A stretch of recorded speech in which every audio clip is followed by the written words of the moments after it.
Manchester United experienced a promising inaugural season under the management of Erik ten Hag, seen as the platform for the Dutchman to propel his team to greater heights. However, as the current campaign reaches its fourth month, the atmosphere at Old Trafford is growing more ominous, with increasing pressure on ten Hag.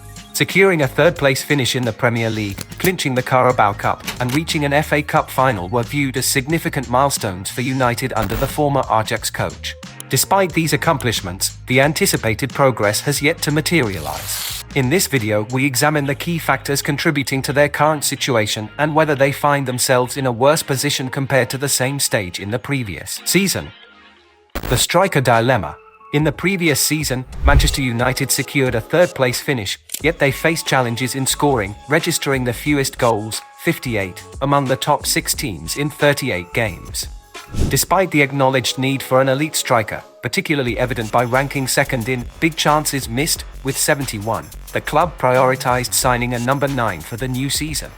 However, during a transfer window that saw Harry Kane available, United opted for the highly regarded but untested 20-year-old Rasmus Højlund.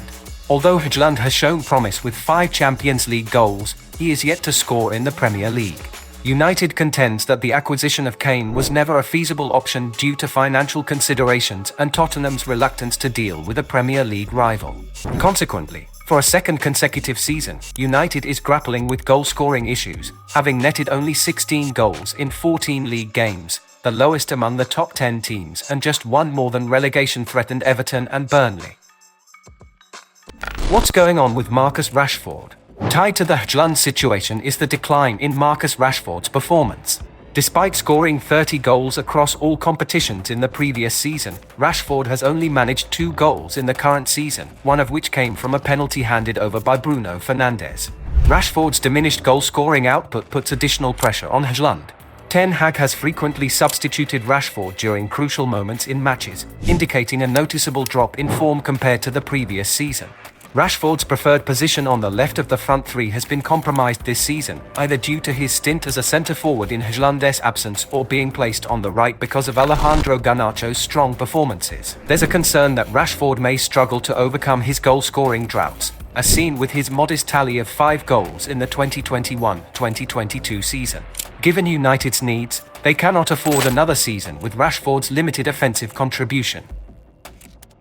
Injury problems. Ten Hag has refrained from offering excuses, but he's been contending with an extensive injury roster since the summer. In the recent match against Newcastle, 7 key first-team players were sidelined due to injuries like Lisandro Martinez, Casemiro, Mason Mount, Christian Eriksen, Johnny Evans, Tyrell Malacia, and Amad Diallo, with Jadon Sancho also excluded from the squad since September due to disciplinary reasons. The defensive challenges this season have forced Ten Hag to deploy 8 different pairings at centre-back, with Harry Maguire and Luke Shaw forming their first partnership at the centre of defence against Newcastle.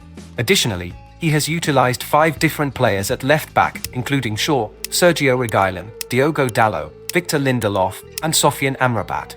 Concerns among fans regarding recruitment are emerging, given Ten Hag's substantial £400 million expenditure on new players since assuming the managerial role in the summer of 2022.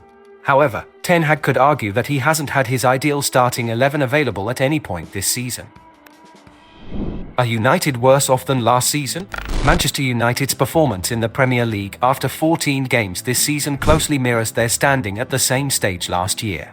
In the current 2023-24 season, they have played 14 matches, securing 8 wins, suffering 6 losses, scoring 16 goals, conceding 17, and amassing 24 points. In comparison, after 14 games last season, they had a similar record with 8 wins, 4 losses, 20 goals scored, 20 conceded, and 26 points. However, the notable distinction between the 2 seasons lies in their European campaign. While United's inconsistent league form was partly offset by a successful Europa League group stage last season, where they won 5 of 6 games and scored 10 goals, their performance in the Champions League this season has been far from ideal. They managed just 1 win in 5 games, conceding 14 goals, including 11 in their 3 away matches. Moreover, a lack of significant victories to boost morale is evident. By this point last season, United had secured notable wins against Liverpool, Arsenal, and Tottenham. In contrast, this season, they've faced 5 of the current top 10 teams: Arsenal, Manchester City, Tottenham, Newcastle, and Brighton, and suffered defeats in all encounters. Despite a positive inaugural season with a third-place finish and Carabao Cup victory, the new campaign under Ten Hag has commenced with 10 losses in 21 games across all competitions. Currently trailing 9 points behind Premier League leaders Arsenal and occupying the bottom spot in their Champions League group, facing imminent elimination, Ten Hag maintains that his team is making progress. Share your opinions in the comments section regarding whether Manchester United has the capability to stage a comeback or if their downward trajectory is likely to persist.